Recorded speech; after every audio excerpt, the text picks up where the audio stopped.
The fast that is the Alexander Isak transfer story is beginning to wind to a close. Of course, obviously meaning that everyone, if they pass their medicals, will go to the location they were meant to go to, but not without needless suffering, headlines, probably mental health issues, and hours of difficulty, negotiation, and pain for both Liverpool, Newcastle, Alexander Isak, and everyone else involved. But and I want to make sure I get this name right because I always say it wrong, Nick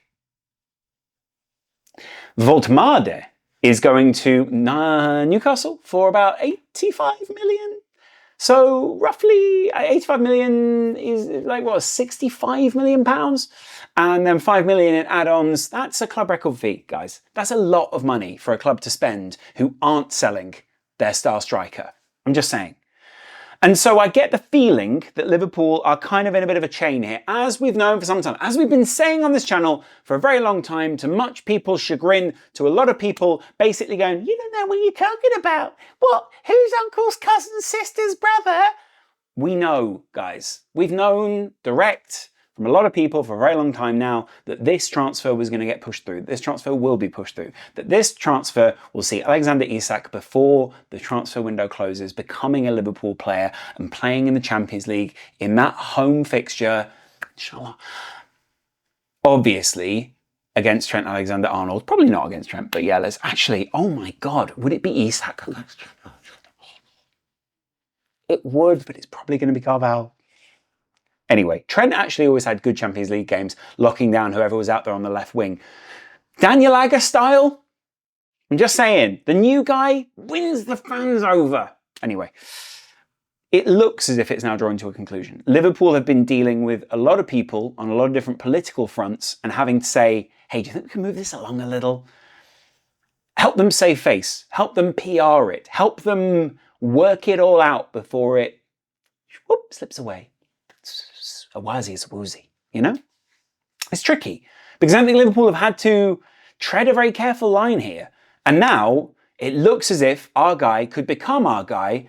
And actually, when I look at them spending however many million euros, when I look at them spending however much money on all these new strikers, I think to myself, yeah, maybe this was all worth it. And maybe emotionally in that time it wasn't all worth it for Isak. But I think it was all worth it for Liverpool in terms of getting their guy, in terms of just trying to say, like, we want to set out something big. And I think the big thing for Liverpool here is this drastically changes and adjusts, no, it's drastically changed, not an adjustment, their overall system. The 3-5-2 or the 5-3-2 or 3-3 and then like a 4, depending on who's where, is very much on the books. It's very much cooking for Liverpool. It's very much going to be a thing. Liverpool are going to play Ekitike and Isak up front.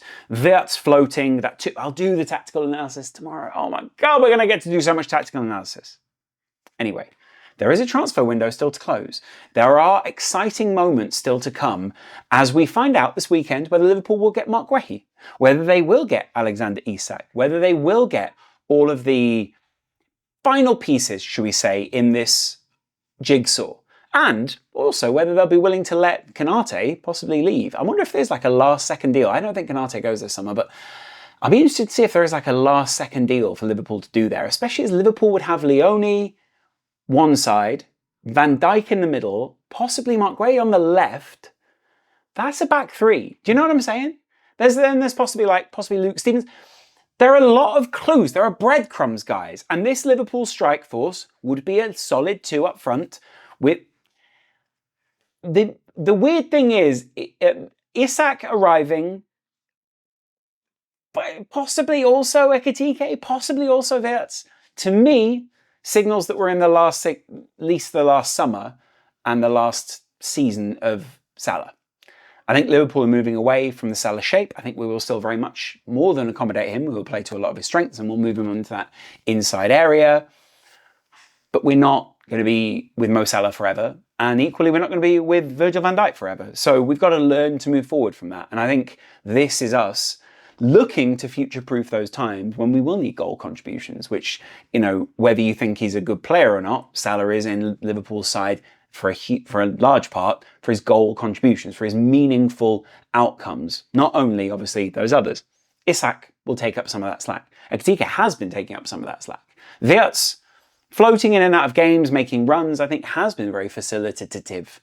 And it's taken some of the pressure off Salah in some of these games. We've not been mentioning Salah. Obviously, we have been mentioning Salah. He's still a top-end player.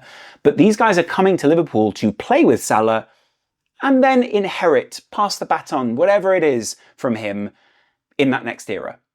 And that is why people want to be at Liverpool right now, because they see a viable route into a Champions League side, a viable route into a Premier League champions already, but possible Premier League challengers again, and a viable route to getting legendary status within the Premier League. Frankly, at this point, I feel that Isak has been put through the mill, and at this point, he can kind of say, "Hey, you deserve this, Alexander." I'm just going to go on my Twitter here because I'm looking at it. Indy Kalia says, Kayla. I'm just saying, if they bring in Voltmade, and they bring in Strand Larsen, someone like that, we're looking at a pretty quick turnaround and completion here.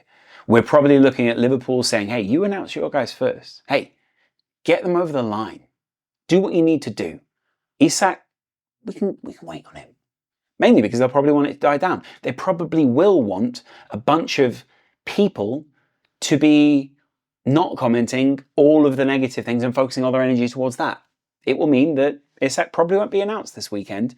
He will probably be softly launched, not announced. And then, of course, we'll see some sort of brilliant launch video. The winners, by the way, of launch videos this summer, turns out it's Arsenal. Didn't know that, but it is. Elsewhere, of course, this means that Liverpool, as we have known for quite some time, were right to sell Darwin Núñez.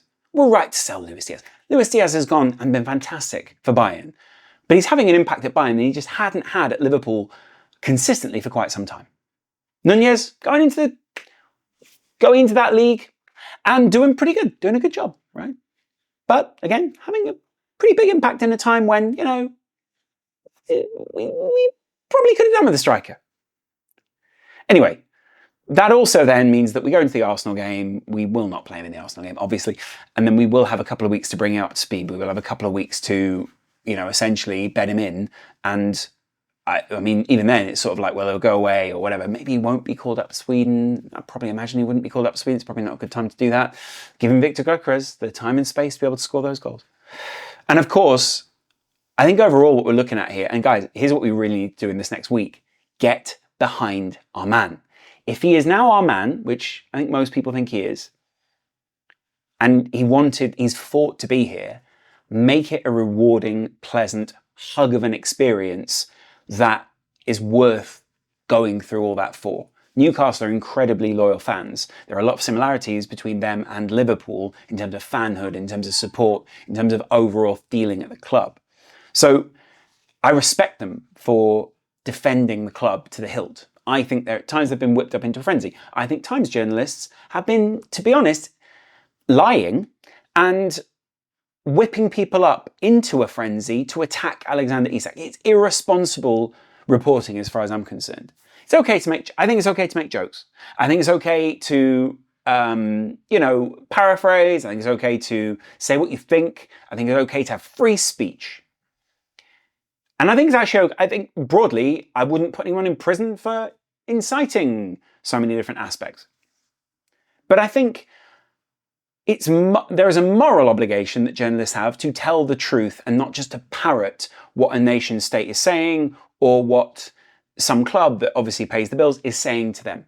It's our responsibility to an extent to explore those ideas, not just to challenge them, but to explore them, to understand why people are motivated in such a way, to look at the good motivations and the bad motivations, and within that then making the best conclusion, not just a conclusion that pays our bills. And that is why we've got to bring in Alexander Isak, hug him, and frankly, I think everyone else in the Premier League is going to be out for him now because they don't want this to succeed. They are going to be hate-watching. They are going to be angry. Arsenal fans are going to be furious if we complete this Alexander Isak deal. Mainly because they wanted him. They knew he was the guy. They knew he was a guy who would come in and be prolific for them. With Eze, with all these other people. So, expect a couple of weeks of a storm. Expect I mean, this is really, going into the international break is a pretty good time, really, to do that. But just expect that. This is now coming to a conclusion that we always said on this channel would happen, because we knew from very early on, from sources that obviously we're not going to share, because who shares their sources, that this was going to happen, that he was going to force it, and that you don't force things by half. When you force things, you force things. So, yeah, I get it. It's been a rough road. I think it will be worth it in the end. I'm hoping it'll be worth it in the end. Let me know what you guys are thinking, feeling in the comments below. And of course, there is a membership there if you want to keep up with the members. Of course, there is a Patreon there if you want to keep up on the Patreon side. And of course, there is a free Discord. There is also a Super Chat if you're in a particularly good mood. And I'll chat to you guys in a little while. Much love. Bye.